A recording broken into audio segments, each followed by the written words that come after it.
He has dedicated himself to serve others, both current and future generations, and those whose memory must not be neglected. Prince William just redrew the royal bloodline's boundaries without uttering a single public word, and it's shaking Buckingham Palace to its core. The silence was deafening.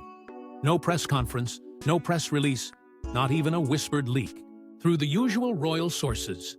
Just a subtle, calculated shift that jolted the foundation of royal tradition. Prince William had made a move no one expected. He altered the trajectory of two young lives, Lady Louise Windsor and James, Earl of Wessex, by changing their royal titles without any public proclamation. And in doing so, he set off alarm bells across the palace. This wasn't an act of formality or simple procedure, it was a deliberate strategy. A quiet but thunderous declaration that the monarchy as the world knew it was being rewritten. What made this so disturbing wasn't just the act itself, but the way it was executed. This was a backdoor decision, orchestrated in shadows, quietly communicated behind closed doors. Even the senior aides were caught off guard. No one had anticipated that Sophie's children royals, who had long lived on the edge of public attention, would become pawns in Prince William's emerging royal design. Why now? Why them? Those were the questions swirling through Buckingham Palace and beyond.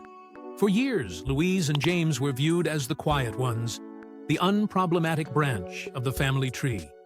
They never courted attention, never brought scandal, never demanded their place in the spotlight. And yet, it was precisely their silence that made them ideal test subjects for William's vision. A vision rooted in transformation, a monarchy reshaped not by tradition, but by purpose. Internally, sources say the mood was tense. Behind the scenes, members of the royal household were worried, not necessarily about the move itself, but about what it signaled. This wasn't just about removing or altering titles. It was a philosophical shift, a cold line being drawn between symbolic royal blood and actual royal duty. The fear wasn't about Louise and James, it was about what came next. Because if their titles could be quietly adjusted, who else might be next in line for removal? William wasn't just making a change. He was sending a message, one that rattled generations of tradition. This was no symbolic gesture. It was a strategic warning to every extended royal relative. The old rules were no longer sacred. Legacy would no longer be enough. Royal bloodlines would no longer guarantee royal privilege. The move was bold. But it wasn't made on impulse. It was calculated, deliberate, and it was only the beginning. Because for William, this wasn't a one-off decision. It was the opening salvo in a long game that would redefine who is royal and who is not. And while the cameras missed the moment it happened, those within the palace walls understood its weight. They knew something fundamental had shifted. But to understand why this move was so bold, we need to go back to the quiet lives William just disrupted. They were born royal, but never raised like it. And now, they're being forced into a spotlight they never wanted.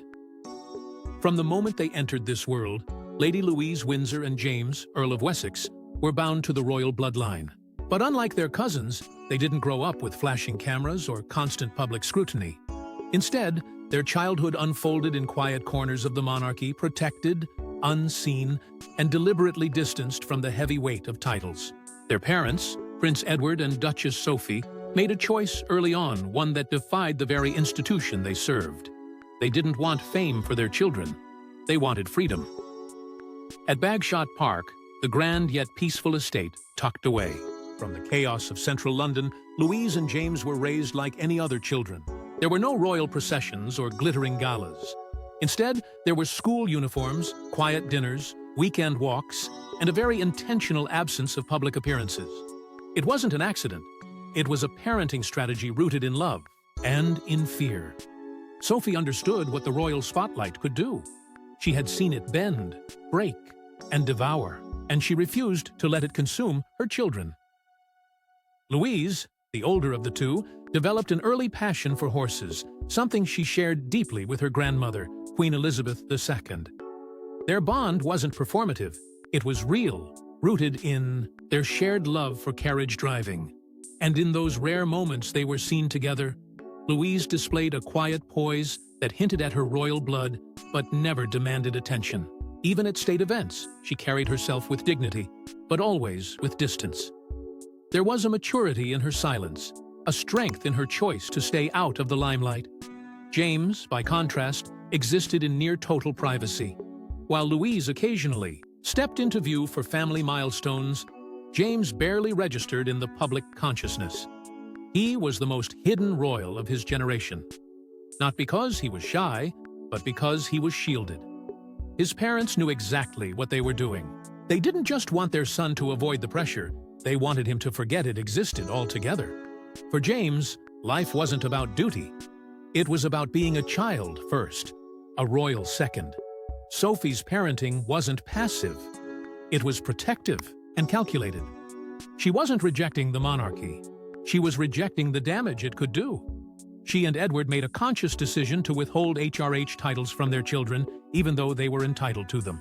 The goal was always the same: to give Louise and James the gift of choice. They could step forward later if they wanted, but they wouldn't be dragged into it before they understood what it meant. And for a time, the strategy worked. The children thrived in peace. The tabloids had little to say, and the public barely noticed them. But peace is fragile in a world built on legacy, and despite all the effort to keep them away from royal expectations, the walls around them have begun to crack. The titles they never used, the attention they never sought, are now being forced upon them by a future they didn't ask for. But Prince William's decision didn't come out of nowhere. He's been planning this quiet revolution for years. While King Charles wears the crown, William's already ruling in silence. And his first targets? The ones no one expected. Behind the Euphite grandeur of royal tradition and beneath the towering shadow of the crown, Prince William is quietly reshaping the monarchy's foundation, not with speeches, not with ceremony, but with a strategy so subtle it almost went unnoticed until now. While the world's eyes remained fixed on King Charles, it was William who was moving the pieces behind palace walls. And the first to feel the weight of this shift weren't the controversial royals who walked away, but the quietest ones who never asked for anything: Lady Louise and James. To understand the full scale of what William is doing, you have to understand the damage he's trying to repair. The royal institution has been battered by scandal, by public outrage, and by its own failure to adapt. Prince Andrew's disgrace, Harry and Meghan's defection, and a growing perception that too many royals live off privilege without purpose have cast a long, dark shadow. William knows the monarchy won't survive another generation unless it changes. And he's not waiting to wear the crown to make that happen. He's doing it now. His vision is unflinching. A monarchy that is slimmed, down, service-oriented, and free from unnecessary excess. No more distant cousins on balconies. No more ceremonial roles for bloodlines that do nothing. For William, royal titles should reflect responsibility, not entitlement. And that means drawing a firm line around who serves the crown and who simply shares its name. That line just landed at the feet of Louise and James. They weren't scandalous. They weren't rebellious.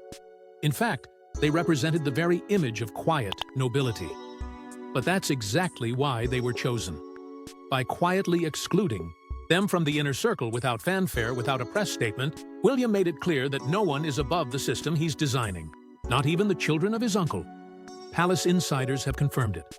Staff close to William have already received quiet instructions. When the time comes, the royal working list will be tight, minimal, and unyielding. This isn't about personal vendettas. It's about symbolism. Louise and James are being used to signal the end of inherited entitlement. It's not what they did, it's what they represent. Royals who were born into the system but raised outside of it. And for William, that makes them the perfect starting point. If he can make this change without public backlash, he can do it again. But this quiet strategy wasn't received quietly, not in Sophie's world. She served the crown loyally. But now, Duchess Sophie is watching her children be quietly pushed aside, and her heart is breaking. For over 2 decades, Duchess Sophie of Edinburgh stood in the shadows of the monarchy, never demanding attention, never courting controversy. She was the quiet constant. While others crumbled under the pressure of royal life, She endured it with grace. She didn't write memoirs. She didn't give scandalous interviews. She served faithfully and without question. And yet now, the very institution she devoted herself to is turning its back not on her, but on the children she worked so hard to protect. It wasn't supposed to be like this. Sophie had made a deliberate choice when her daughter Louise was born, and later with James. She didn't want titles or tiaras for them. She wanted freedom. Queen Elizabeth supported that decision. It was a mutual understanding, forged not in rebellion, but in quiet trust. The children would have the option when they were old enough to choose their own paths. Until then, they would grow up free of royal expectation. And for a time, that promise was honored. But that was before the crown changed hands in spirit, if not in name. With Prince William's silent restructuring of the royal household, everything shifted. Sophie began to sense it before anyone else said a word. Louise and James were no longer just in the background. They were being left behind. Not because they failed the monarchy, but because they no longer fit its new blueprint. And Sophie, the woman who had always stood politely in the background, began to feel something she never expected from the institution she served: betrayal. She found herself torn between two unshakable loyalties. One to the monarchy that had defined her adult life, and the other, deeper and more urgent, to her children who were being used as symbols of an outdated royal structure, simply because they had done nothing loud enough to defend their place. For the first time in years, Sophie wasn't just performing royal duties. She was quietly resisting. She began reminding those in power of what had once been promised, that Louise and James had been raised as private citizens, not because they were lesser royals, but because that was the agreement, that the Queen herself had supported that vision. But now, in palace corridors, those words are being ignored. Her appeals are met with silence or vague reassurances. And still, the pressure builds. Because it's no longer just about whether her children will use their titles. It's about whether the family she dedicated her life to will even acknowledge them as part of the future. Sophie watches from a painful distance as decisions are made. Decisions that quietly redraw the royal circle and edge her children further out of it. She doesn't speak out publicly. She never will. But those close to her say the pain is real, and it's growing. The calm, collected Duchess is wrestling with something no mother should face. The slow realization that her loyalty may have come at a cost she never expected to pay. As Sophie stands her ground, the royal family quietly watches the next generation, especially James. At just 16, he's facing a decision that could define the next era of royalty. Will James accept the crown or walk away from it? James, Earl of Wessex, has lived a life few outside the palace walls truly understand.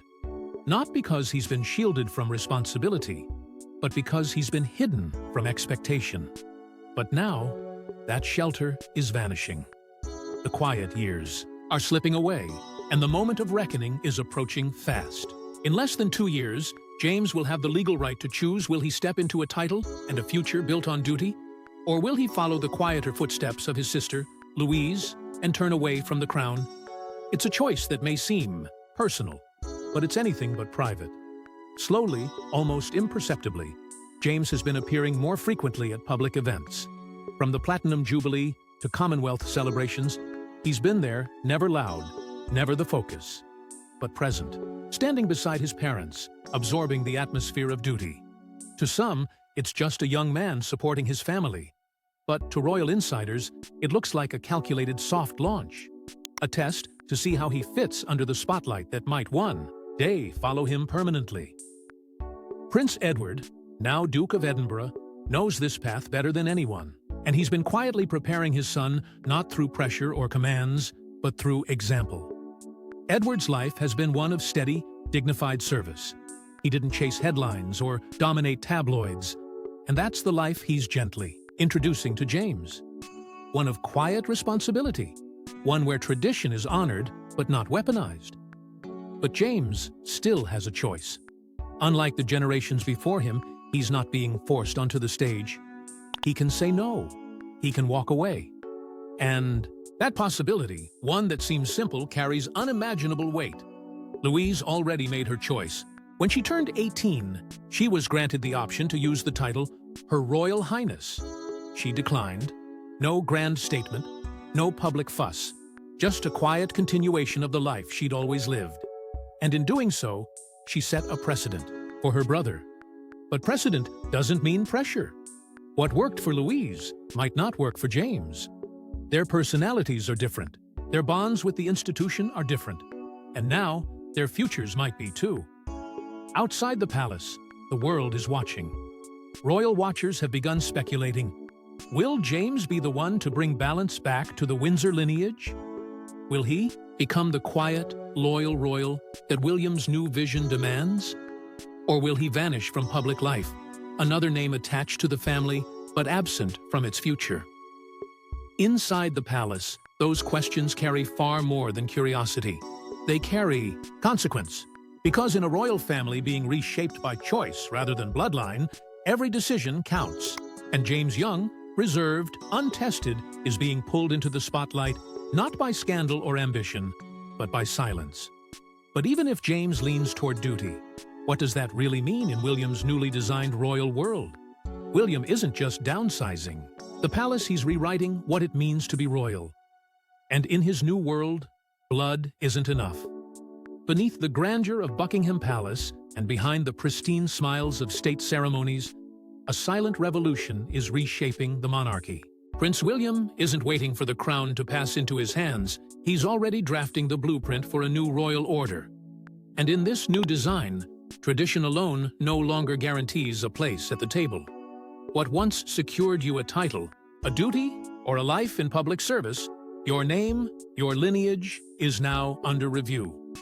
And the message is clear. Existing isn't enough. You must earn your place. William's transformation isn't being broadcast with flashy headlines or sweeping declarations. It's unfolding in whispers, in subtle exclusions, in the soft retreat of those once considered core to the institution. He's listening to the public, something past monarchs rarely did with sincerity. The scandals of recent years have changed everything. Prince Andrew's disgrace, the Sussex fallout, and growing outrage over royal expenditures have left the public skeptical, even hostile. William knows perception is power, and transparency, simplicity, and service have become the currency of trust. So he's making cuts, not with malice, but with mission. The era of inflated royal rosters is ending. No more ceremonial roles for cousins no one knows. No more hereditary privilege without a clearly defined purpose. In this new monarchy, every role must matter. Every title must be earned. That's not just a cosmetic shift. It's an institutional overhaul, one that's shaking the very pillars of royal tradition. And that's why Louise and James, despite their grace and silence, have become so central to this narrative. They are the perfect examples of what the monarchy used to be and what it is now becoming. Once, being the grandchildren of a monarch meant automatic titles and a life tethered to royal duties. But William has stripped that certainty away. Louise and James now exist in limbo, not stripped of titles in scandal, not distant enough to be forgotten, but close enough to remind everyone of what was and what is no longer guaranteed. Some praise William for his boldness, for facing reality and taking action. Others call it cruel, a cold calculus that overlooks loyalty, legacy, and emotional bonds. How can the children of the Queen's son be phased out of royal identity, not for wrongdoing, but for simplicity's sake? And yet, to William, this is the price of relevance. If the monarchy is to survive, it must adapt. It must become lean, focused, and unburdened by outdated structures. This shift isn't just logistical, it's symbolic. A monarchy that once prided itself on heritage is now being recast as a merit-based system, led by a future king who would rather be seen as a leader than a figurehead. And in that redefinition, even the most obedient and well-behaved royals like Louise and James are expendable. But as the palace shifts quietly, the public begins to look closer at those left behind and what they're giving up. Saying no to a crown doesn't mean escaping its weight. Louise and James are learning that one quiet step at a time, in a world where a title can open every door or trap you behind it. Lady Louise, Windsor, and James, Earl of Wessex, have done something almost unheard of in the royal lineage. They've stood at the threshold of inherited power and not stepped forward. But walking away from the crown isn't as simple as declining a title. It comes with consequences, some visible, some hauntingly quiet. Because even without the formalities, the eyes of the monarchy and the public never really look away. By not assuming the roles available to them, they've turned their backs on more than just tradition. They've walked away from the invisible infrastructure of royal life. The security detail that ensures safety, the financial support that comes with public engagements, the structured roles that offer meaning and protection under the institution's umbrella. What remains is a limbo. They're not private citizens in the way you and I are, nor are they officially working royals. They exist in the in-between, a place of soft power and silent expectations. And in this space, there is no armor, no shield of protocol, no insulation from scrutiny. They're still watched, still photographed, still speculated about, but they move without the institutional backing that once protected their more visible relatives. Every outing, every quiet appearance, every choice now carries the double weight of visibility and vulnerability. And that risk, that quiet tension, is something Sophie feels deeply. Because for all her planning, for all the years she spent keeping her children away from the spotlight, she now fears the palace might one day call them back unprepared and unsupported. That's the cruel irony. In trying to give them freedom, she may have unknowingly left them exposed. What happens if the crown, seeking relevance or reform, suddenly expects more from Louise and James than they ever prepared for? What if they're asked to serve without the privileges that once defined service? The crown may claim modernity, but its demands have always been steep and unforgiving. And yet, despite all of this, the public's perception is shifting. Louise and James, once invisible figures in a crowded institution, are slowly earning something no title can guarantee: genuine sympathy.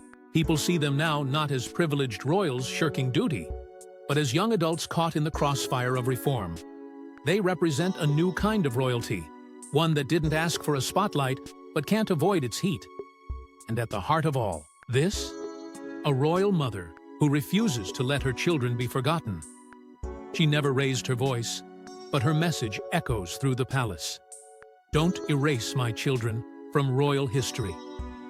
For years, Duchess Sophie stood in the background, elegant, composed, and loyal to the very institution that now threatens to forget her children. She didn't need headlines to prove her worth, nor controversy to secure her relevance. Her silence wasn't weakness, it was strength. She held the monarchy together in its quieter moments, never overstepping, never demanding more than what was given. And in return, she hoped for one simple thing: that her children would be allowed to live peacefully, with dignity, and with the respect their lineage deserved. She watched others walk away, shouting their truths on global stages. But Sophie remained. She buried her emotions and endured the shifting tides of royal politics with unwavering commitment. She didn't sell stories. She didn't wage battles through the press. She stayed when it was easier to go. And now, as her husband ascends with the honored title of Duke of Edinburgh, a legacy that once belonged to the late Prince Philip, Sophie finds herself more conflicted than ever. Because while the title lifts Edward's profile, it quietly deepens the divide around their children. For Sophie, this isn't about status. It never was. It's about the integrity of their family, about honoring a promise made years ago with Queen Elizabeth, that Louise and James would not be burdened by the institution, but that they would also not be erased by it. She dreamed of a future where her children could walk freely through life, unchained by expectations, but respected for who they are. Instead, they now stand at the mercy of decisions made in rooms they were never invited into. As William's modern monarchy takes shape, Sophie can only watch as her children are pushed to the fringes, not out of scandal or choice, but out of efficiency. And in that quiet exile, her deepest fears take root. That their loyalty won't be remembered, that their silence won't be seen as strength, that they will be written out of the story she gave her life to protect.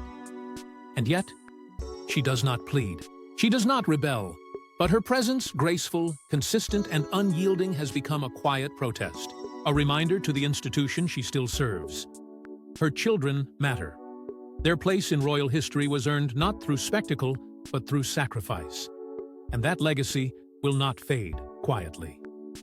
As James nears his royal moment of truth, one thing is clear: this story isn't just about titles. It's about identity, legacy, and what it means to truly belong. Thanks for watching. Don't forget to like and subscribe, and we will see you in the next one.